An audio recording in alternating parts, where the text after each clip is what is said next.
bersukacitalah setiap saat.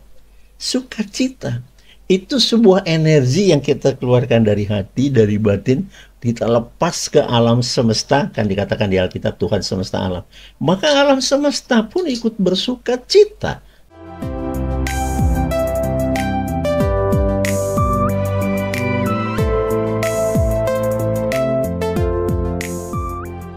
Bapak Ibu Saudara, kita berjumpa kembali dengan saya Binsar. Dari sejak awal video ini saya tayangkan, saya hanya memberikan langkah-langkah praktis karena saya seorang praktisi spiritual kekristenan. Saya bukan ahli-ahli sejarahnya, tidak.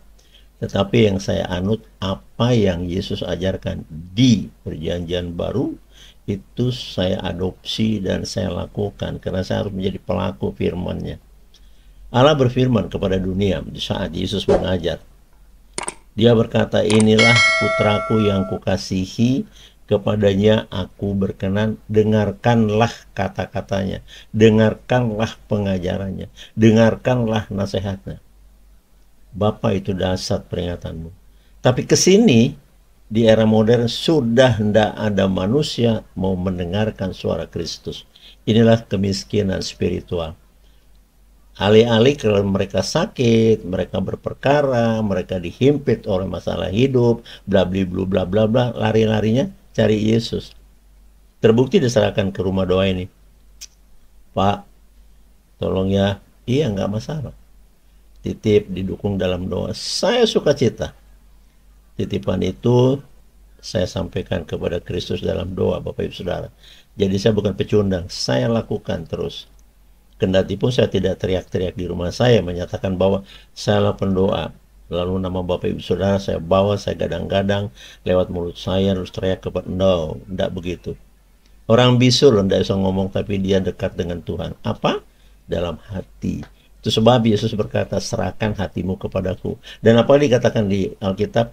Yesus mengetahui isi hatimu, baik atau jahat. Yesus tahu. Yesus melihat iman kita. Jadi kita nggak bisa kemana-mana. Di sana sudah terkunci.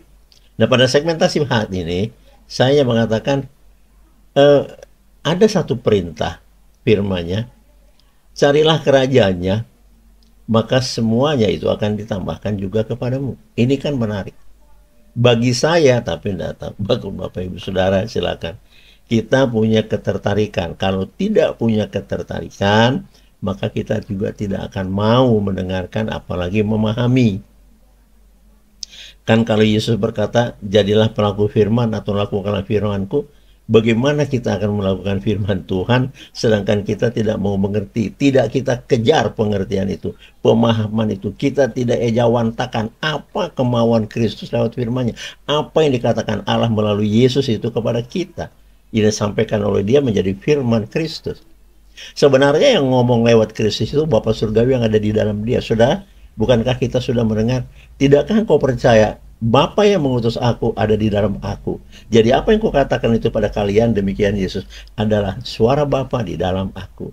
Dan apa yang kukerjakan setiap hari pelayanan-pelayanan di dalam kehidupan ini, Bapakku yang bertindak di dalam aku.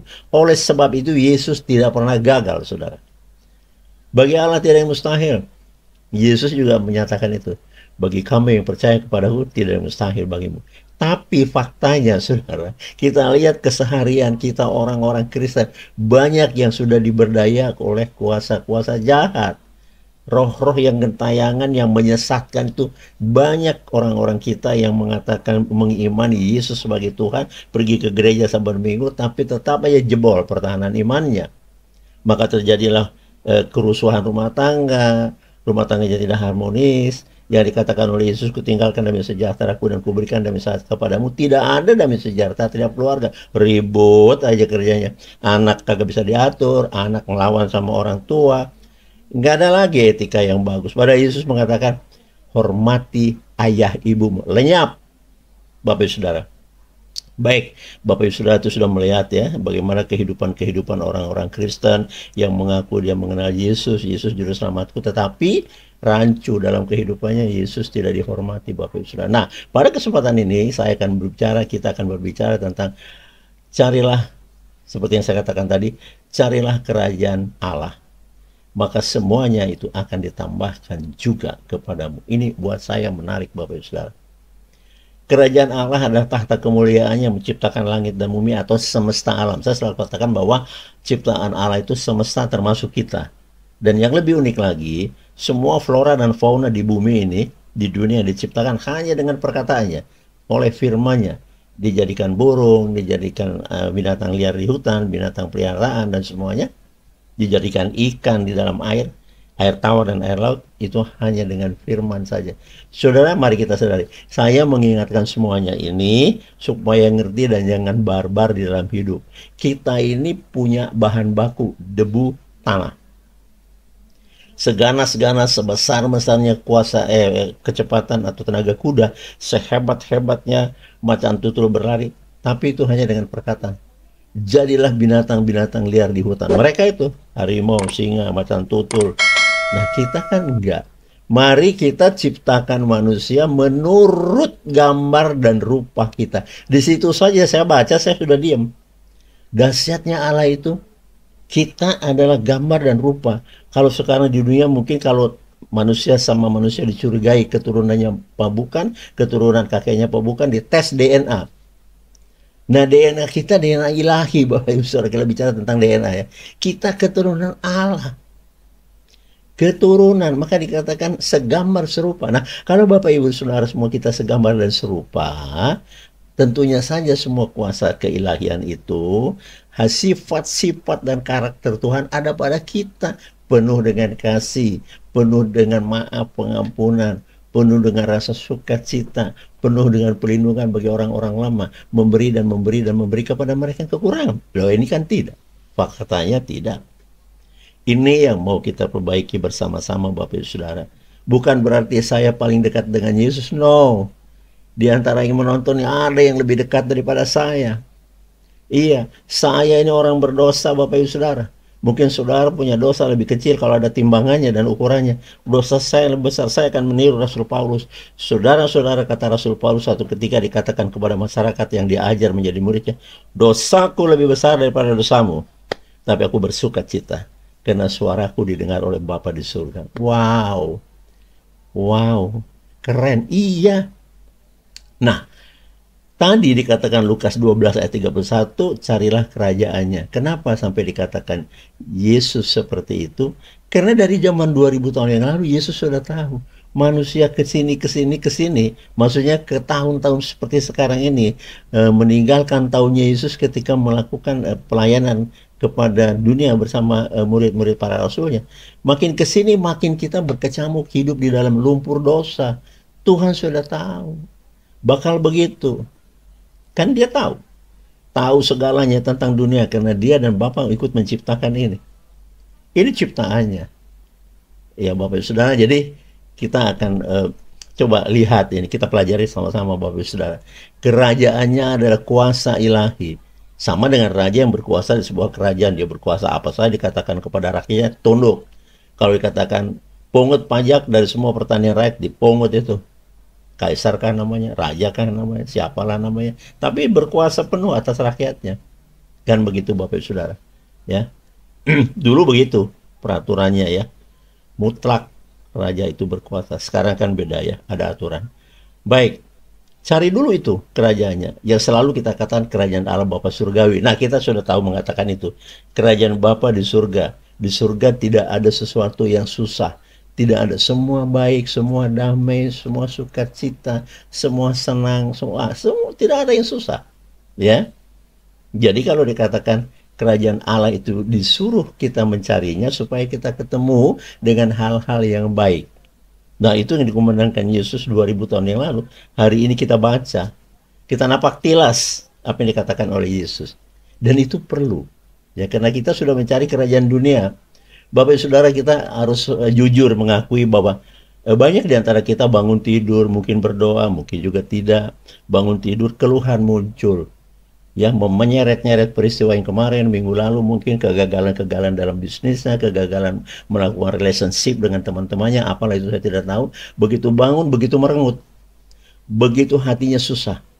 Bagaimana saya harus melakukan hal-hal yang harus kukerjakan teman-teman hari ini, karena sisa dari peristiwa seminggu, 5 hari, 3 hari yang lalu, itu udah gundah hatinya.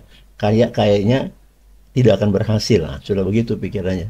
Dari debat otak dengan teman-temannya, sebuah konsorsium kah itu, sebuah komunitas kah itu, kan begitu ya.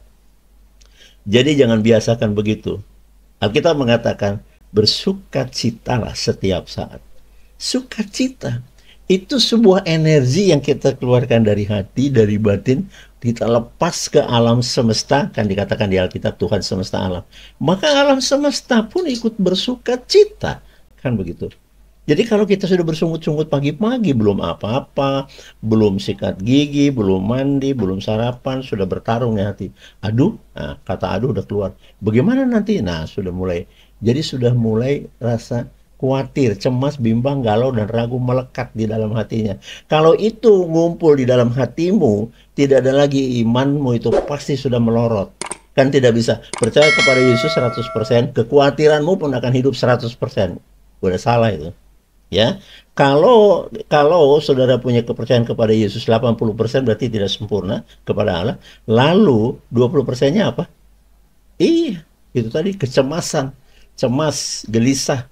Padahal Yohanes 14 ayat 1 dikatakan jangan pernah gelisah hatimu. Ya karena kita tidak bikin apa-apa dalam hidup.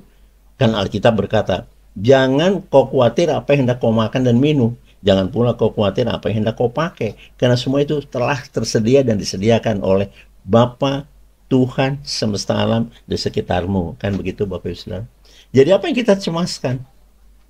Nah itu, kalau sudah kita mencari kerajaan Allah ketemu, ada pertanyaan. Bagaimana mencari kerajaan Bapa Surgawi? Dia kan Tuhan. Loh, lewat firman Tuhan. Lewat kitab yang Anda punya di rumah, ada 2-3 Alkitab. Mungkin ada yang berbahasa asing, silahkan. Gali dari situ. Makanya bacalah Alkitab itu, mbok ya jangan Alkitab ditaruh di lemari pakaian malahan. Ditaruh dibuka, enggak. Ada lagi kalau tidur di sampingnya, di sana. Itu bukan jimat barang siji di rumah-rumah. Bukan. Itu karya Tuhan. Kita harus menapak tilas. Kita harus melihat, membaca. Masih syukur pakai bahasa Indonesia Alkitab ini. Kalau sudah pakai bahasa orang-orang zaman dulu, nggak bisa ngerti kita. Ya, bahasa Romawi makin nggak ngerti. Ya. Misalnya seorang Batak, saya juga nggak ngerti bahasa Batak tua. Yang masih bahasa Jawanya mungkin kromo inggil yang tua banget. Enggak. Bahasa Indonesia aja kita masih banyak yang tidak pas, Bapak Saudara. Jadi beruntung, itu yang disyukuri. Kami bersyukur Tuhan punya kitab yang akan memandu kami dekat denganmu. Pimpin kami terus untuk membaca firman-Mu lewat kitab ini. Roh-Mu utus kepada kami supaya kami diberikan pemahaman dan dibuka pengertian apapun yang kau maksud dari firman-Mu. Kalau buka Alkitab, lakukan itu. Jadi jangan buka begini, dibuka, dicari. Saudara nyari apa di ayat itu? Enggak. Berdoa, biarkan pegang Alkitab itu, berserah dengan tulus dan jujur. Tuhan, ini kumpulan dari firman-Mu. Aku mau tahu apa-apa yang patut aku tahu. Karena kau berkata, jika Roh Kudus itu datang padaku, dia akan memandu engkau, memberitahukan apa yang kau belum tahu. Saatnya pagi ini Tuhan, aku mau membaca sebahagian daripada firman-Mu. Buka saja sudah, nggak usah cari-cari. Nanti kan Roh Kudus akan pimpin. Nah ini karena tidak biasa saudaraku, jadinya pusing. Dicari-cari halamannya dari mulai perjanjian lama hingga dengan Wahyu. Waduh, nyari apa di dalam? Kan tidak bisa gitu.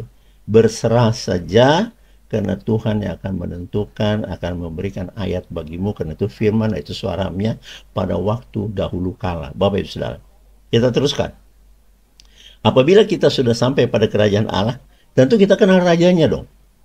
Ya, misalnya ada kerajaan matahari. Kita datang ke sana, paling tidak apakah itu raja, apakah wali kota kan di situ, ada gubernur saya tidak tahu, tapi kan paling tidak tahu, mengerti, dan apa adat dari kerajaan itu, apa yang dilakukan masyarakatnya di situ, kita ikut. Maka dikatakan cari dulu kerajaan itu. Nah kita bangun pagi cari duit, pikiran kita sudah ke duit dan duit dan duit. Wah kita udah, otak ini udah dipenuhi dengan masalah-masalah itu. Jadi enggak. Bapa Surgawi itu maunya kita datang kepadanya berserah. Hari ini aku bersyukur masih hidup kembali. Engkau memberikan kepercayaan kepadaku dan jiwaku untuk hidup di hari ini yang kau berikan kami untuk berbuah di hadirat-Mu, untuk memuji-memuja Engkau Tuhan, berpengharapan kepadamu. Mampukan aku berbuah dalam hidup ini seperti kata Yesus. Akulah pokok anggur dan kau ranting-rantingku. Pada ranting itulah buah itu, bukan pada pokoknya. Bapak Ibu Saudara. Jadi kita rantingnya Kristus harus berbuah. Membawa teman-teman yang dalam kehidupan kegelapannya, yang tidak mengerti tentang kerajaan Allah seperti ini, ayo kita bawa mereka. Mungkin satu hari nggak bisa, 2, 3, sebulan boleh, tidak apa-apa. Yang penting, saudara berguna bagi orang, itu maksudnya. Berguna di hadapan Allah. Gunanya apa? Kita membawa orang-orang yang hidupnya tersesat, jauh dari kemuliaan Tuhan, dan jauh dari ajaran Tuhan. Tersesat, dia hidup sungguh-sungguh hanya dunia yang ada di sekitarnya yang diakui. Lain itu tidak ada. Bapak Saudara. Ya. Jadi kalau sudah ketemu dengan kerajaan itu, firman akan mengarahkan, maka kita akan menjadi, hidup kita akan sangat diikat oleh perkataan-perkataan dalam firman itu. Begitu ya. Dan dikatakan tadi, semuanya itu akan ditambahkan juga kepadamu. Artinya begini, yang saya dapat pelajari, kebutuhanmu dalam hidup apa? Baik yang muda ya maupun yang sudah berkeluarga ya, beranak pinak. Itu kebutuhanmu ada.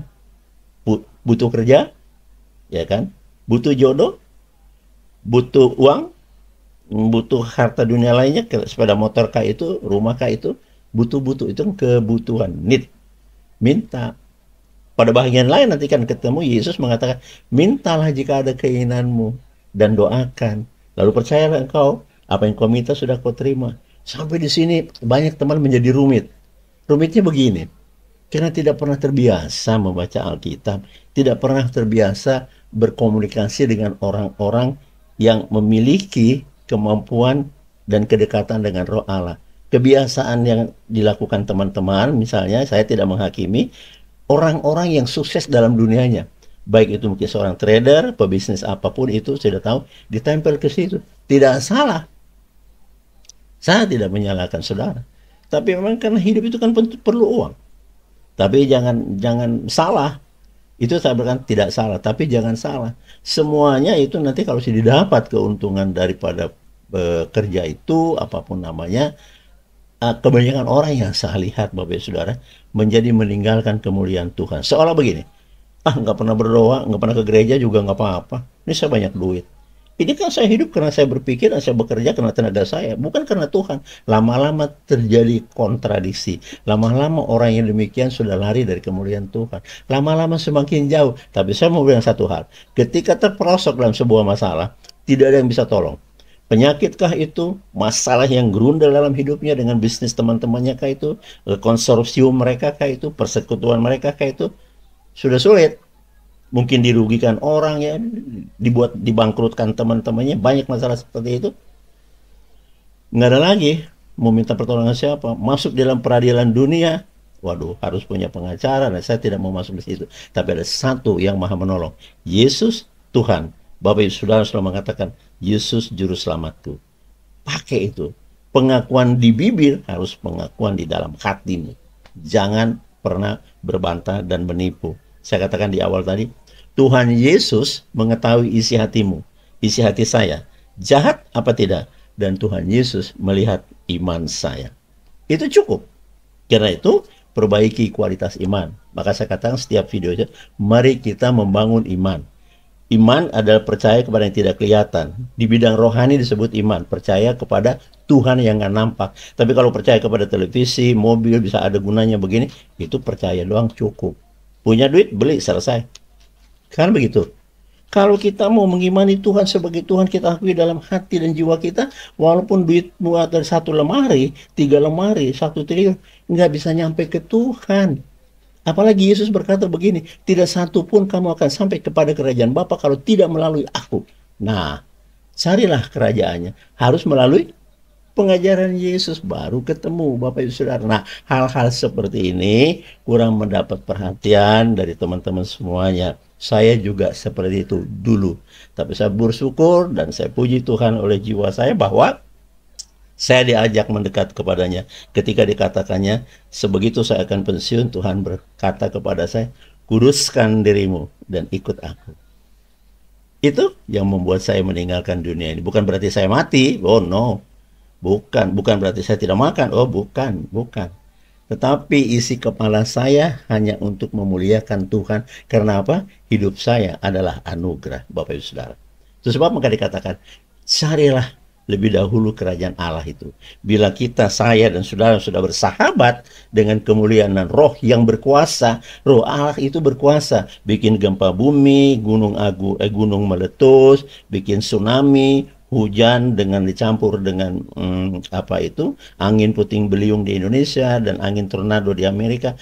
Kusut cuaca itu kita semua terpelanting. Pohon, mobil, kapal laut, ketika tsunami bisa diangkat kapal laut itu oleh air laut ke daratan seperti yang terjadi di Aceh tempo hari. Bapak Saudara, itu kuasanya. Masa kita tidak mau bersahabat dengan Yang Maha Kuasa, apalagi tahu kita ini diciptakan menurut gambar dan rupa. Saya dan Bapak Ibu serupa dan segambar dengan Ilahi. Oleh karena itu kata-kata kita harus baik. Kan nggak pernah Tuhan Yesus maki-maki orang. Semarah-marahnya Tuhan tidak pernah ada kata cacian, makian, hujatan, tuduhan, tudingan. Enggak ada.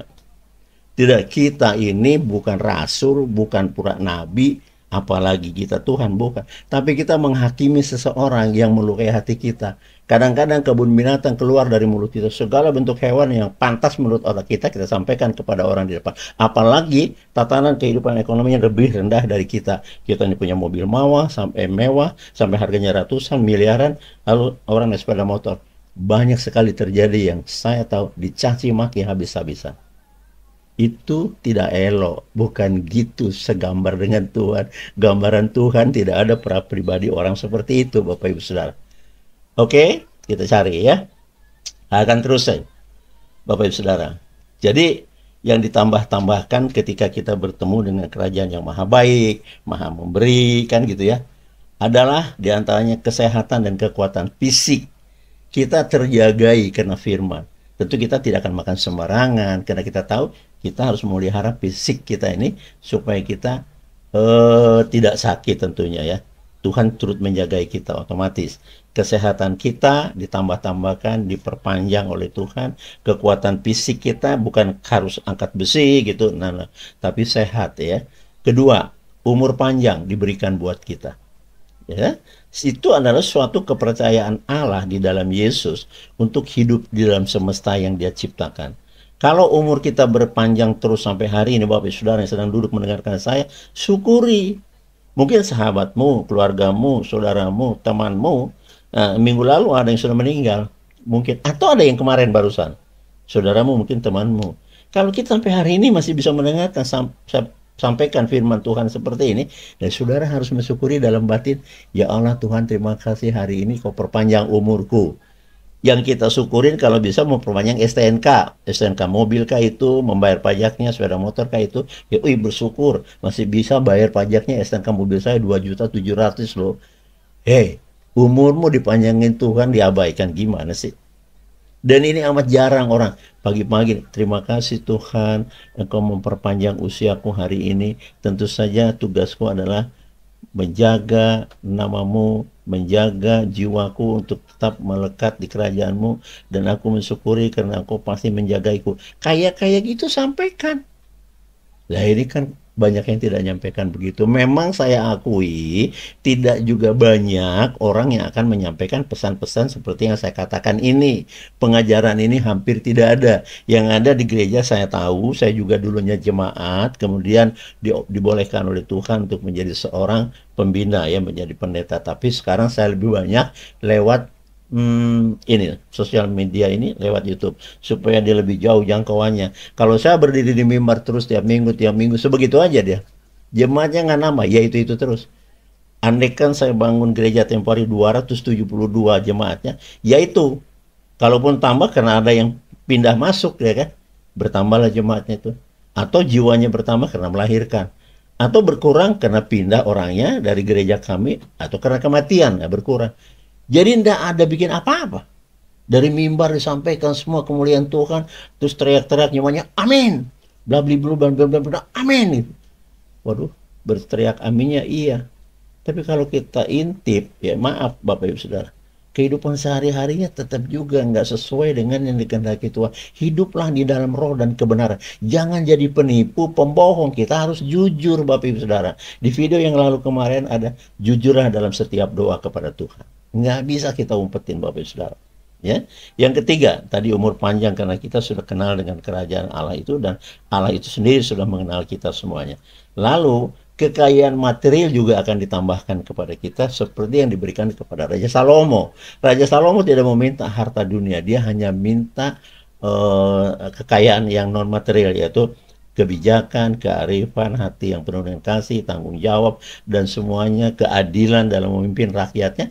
Lalu Tuhan bertanya, cukupkah itu anakmu Salomo? Ya Tuhan, itu saja yang kuminta. Tetapi Allah dahsyat. Itu yang diminta diberikan lebih, harta dunia dilimpahkan kepada Salomo. Sehingga tidak ada orang sekaya Salomo pada tahun sebelumnya dan tidak akan ada orang sekaya Salomo pada waktu-waktu berikutnya. Dahsyat ya. Dia nggak minta malah dikasih. Nah kita ini bolak-balik minta, Tuhan berikan kepada saya rumah, berikan kepada saya pekerjaan Tuhan, berikan kepada saya anak, berikan uang, itu semua minta diberikan. Salomo nggak serewel itu. Walaupun memang saya tahu karena Yesus membuka pintu gerbang untuk meminta apapun kepada dia. Ayat firman-Nya berkata, jika ada sesuatu keinginanmu, mintalah dan doakan. Itu kan dibuka oleh Yesus. Kita boleh meminta-minta. Ya toh? Dan percayalah, apa yang kau minta sudah kau dapat. Sudah kau punya yang kau minta itu, maka hal itu akan diberikan kepadamu.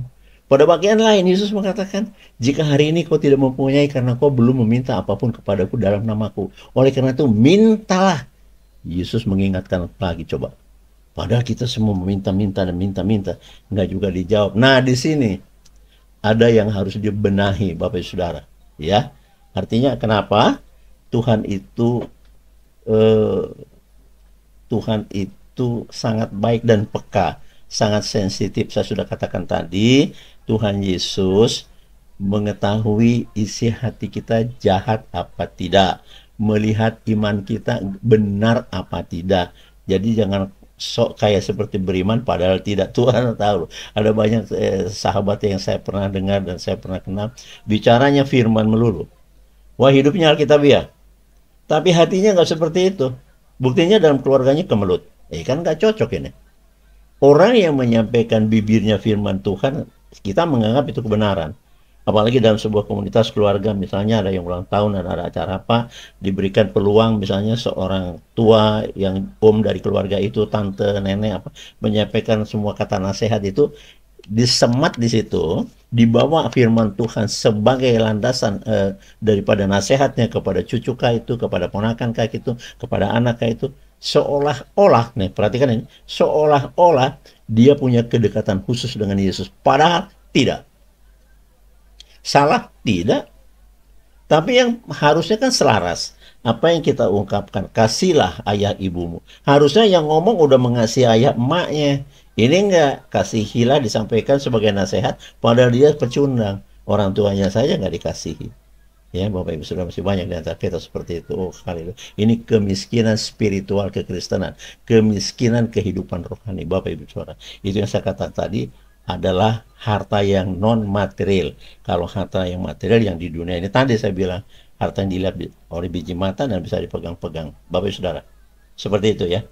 Nah, jadi itu gunanya kita mencari kerajaan Allah, supaya kita kenal dengan Bapa Surgawi. Bapa Surgawi itu sendiri bisa kita kenal melalui firman Tuhan Yesus. Karena Yesus sudah mendeklar, mengatakan, tidakkah kau percaya di dalam aku ada Bapa? Bapakku yang mengutus aku ke dunia ini bersama denganku di dalam. Dan aku di dalam kasihnya. Woi, nyaman. Sungguh nyaman. Bisakah kita begitu? Ya. Yesus sudah menawarkan ini.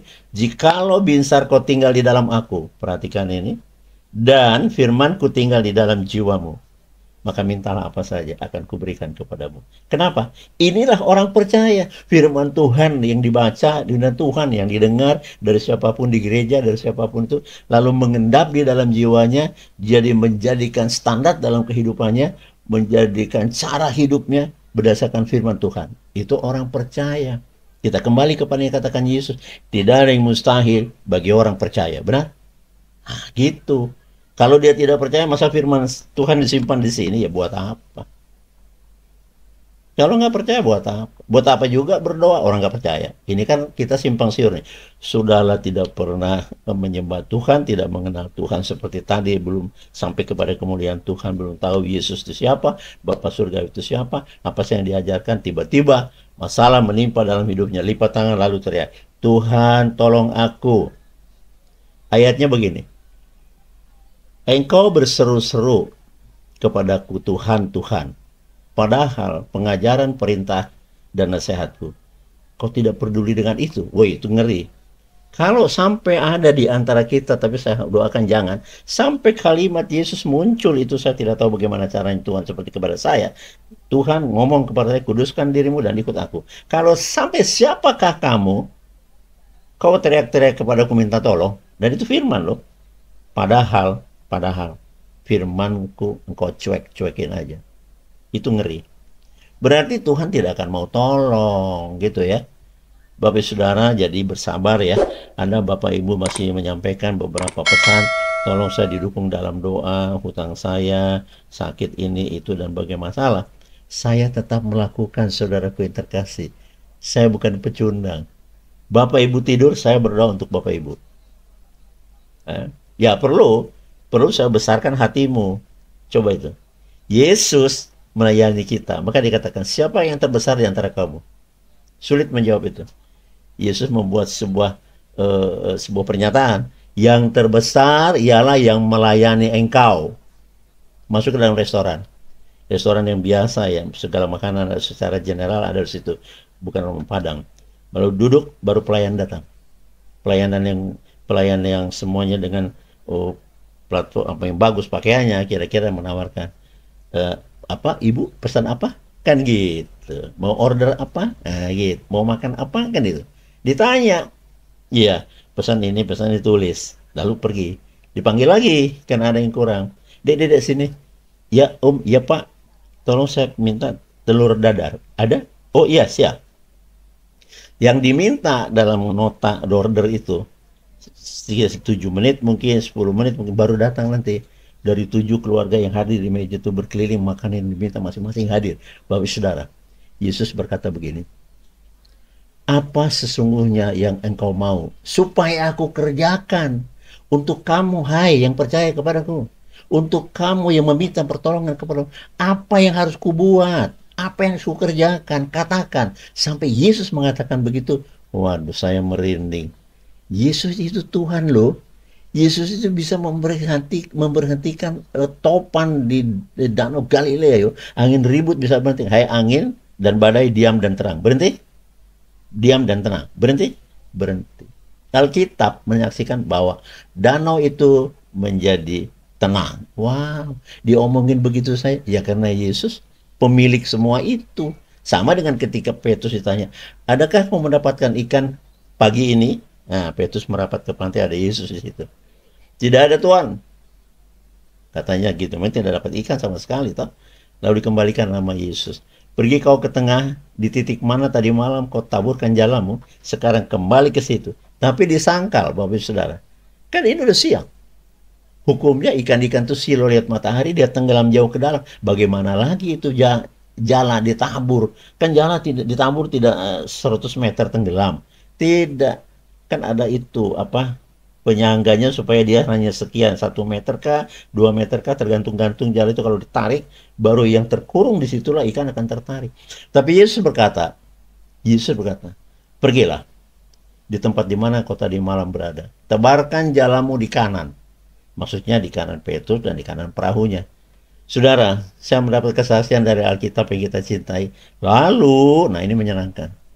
Setelah dilakukan perintah Yesus Tuhan Juru Selamat kita itu, apa? Begitu banyak ikan masuk dalam jala Petrus. Karena Petrus patuhi. Tebarkan jalamu di kanan. Di kanan perahu, ya di kanan Petrus juga iya. Coba itu.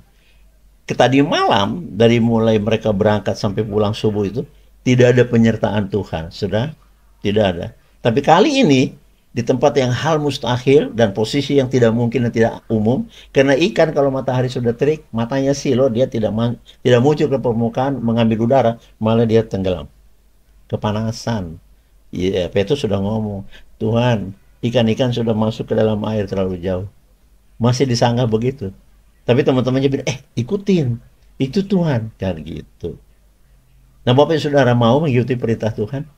Kalau mau, yuk dengarkan. Apa yang akan saya sampaikan? Lakukan firman Tuhan. Jadilah pelaku firman. Kan begitu. Sudah dipelajari karena Yesus mengatakan, pelajari firmanku ini. Kemudian sudah dipelajari, pahami. Step berikutnya, percayai atau imani. Selanjutnya, lakukan firman itu. Maka terjadi mujizat dalam hidupmu. Itu sudah pasti, karena saya sudah melakukannya, Bapak Ibu Saudara. Jadi, seperti itu ya. Kalau kita sudah sampai pada kerajaan Allah, semuanya itu akan dengan aman. Tuhan akan memperhatikan hidup kita, karena kita sudah menjadi bagian dari kerajaannya. Kita juga tidak akan mau keluar lagi, karena di sana semuanya sudah tersedia. Tentu saja kita nggak mau kecemplung lagi di dunia dan dosa-dosa yang melilit selama ini.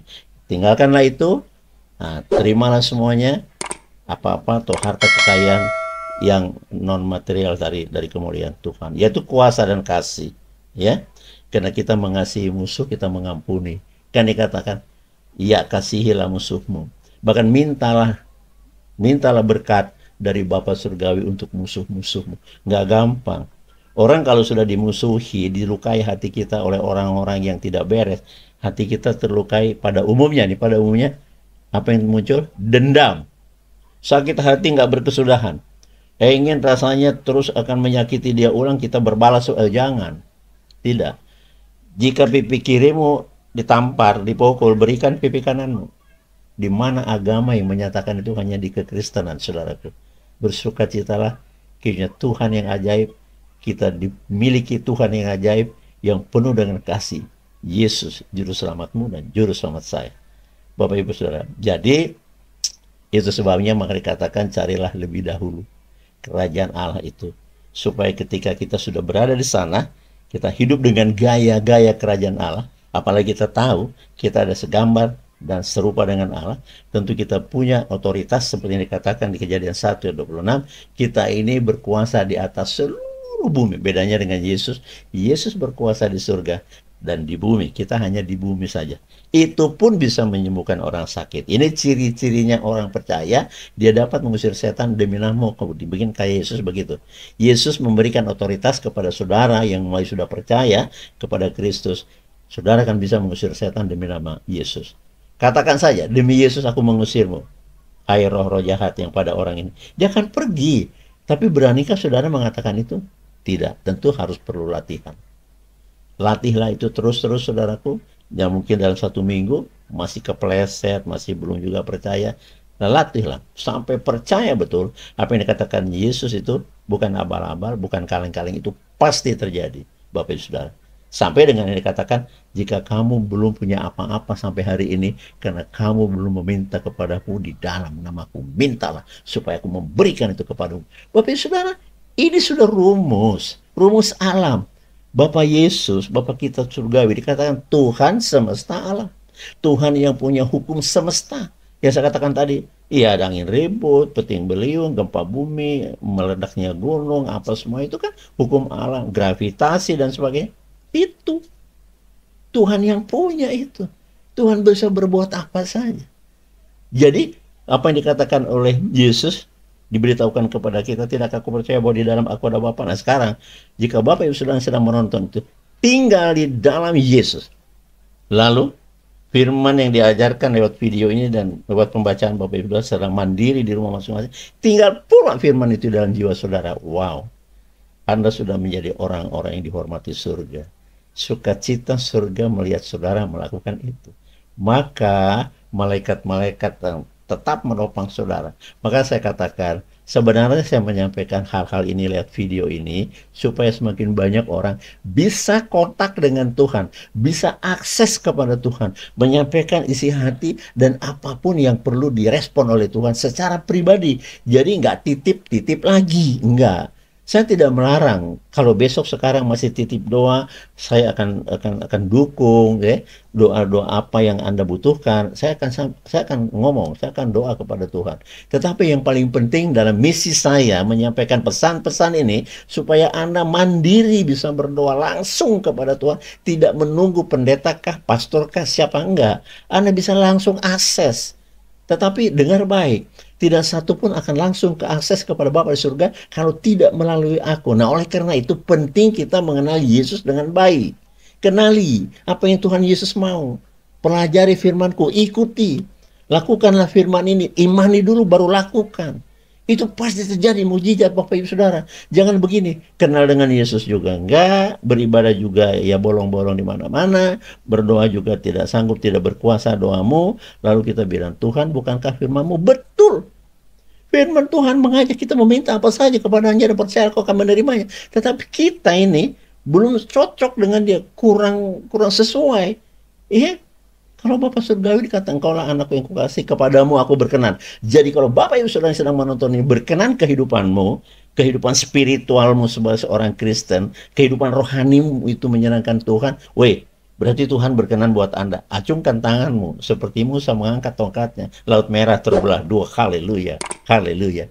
Yang tidak mungkin dilakukan orang terjadi di hadapan Musa. Saudara bisa melakukan itu. Minta dengan berani. Saya sudah katakan di video yang terdahulu. Mintalah dengan berani, karena itu dianjurkan, itu dibenarkan, itu dibolehkan oleh Yesus. Kenapa kita tidak lakukan? Saudara takut? Ya karena Anda belum kenal siapa Tuhan, Bapak Saudara. Baik, ini dulu diulang-ulang didengar, karena semua janji Tuhan itu benar, ya dan amin. Tuhan tidak berbohong. Yang berbohong manusia dengan manusia. Bahkan Tuhan dibohongi. Yang lebih parah lagi kalau Tuhan diklaim, Tuhan, saya udah berdoa loh. Kan diajarin Pak Binsar berdoalah begini-begini. Kok nggak terjadi sih pengurangan hutang saya? Hutang saya kok nggak lunas? Jangan tuntut Tuhan seperti itu, Bapak Ibu yang terkasih. Tuhan sudah bekerja, bersabarlah. Di dalam kesesakanmu, Tuhan akan memberikan sukacitamu itu ketika itu semua dijawab untuk Anda. Anda tidak sabar lalu klaim. Jangan. Apalagi begini, sudah berdoa 2 hari lagi, ya kan sudah berdoa, udah kita ajarkan berdoa, percayalah kepadaku, percayalah kepada Bapa, kan begitu Yesus katakan, jangan engkau gelisah hatimu, percayakan semua masalahmu. Habis percaya 2 hari nggak percaya lagi. Waduh, 2 hari lagi nanti debt collector mau telepon nih. Ini Pak Binsar gimana nih? Pak gimana nih? 2 hari lagi mau telepon. Jadi kok nggak ada pertolongan Tuhan? Ya, ini Anda sudah buyar. Doa yang Anda naikkan sudah amburadul. Anda mulai lagi tidak percaya. Tadi saya katakan di tengah-tengah bahwa kalau percaya 100%, kalau percaya 100% lah, total percaya. Jangan naik turun, nggak bisa. Ya, begitu Anda katakan Tuhan, seperti orang buta, orang lumpuh, orang bungkuk. Dia percaya, perempuan 12 tahun pendarahan, dia percaya, kujama jubahnya aku sembuh. Coba katakan dalam batinmu, dalam jiwamu, dalam rohmu, aku percaya kepadamu Yesus, kuserahkan semuanya beban hutangku ke tanganmu. Dan aku percaya engkau maha penolong, maha pemurah. Amin. Selesai diam, kunci, jangan dirubah lagi. Ini 3 hari lagi Anda merengek lagi, aduh kayaknya enggak juga nih Tuhan, bagaimana sih caranya aku besok ditelepon? Tidak jadi. Oke, sampai ketemu pada video yang akan datang. Jangan lupa subscribe, like, dan share kepada teman-teman. Terima kasih untuk sudah bersama saya beberapa menit dari awal tadi, dan tetaplah bersuka cita. Karena hidup adalah anugerah. Bukan engkau yang membuat hidup dirimu, tapi Tuhan. Karena Tuhan yang memelihara kita selama-lamanya. Haleluya. Sampai jumpa. Tuhan Yesus memberkati. Amin.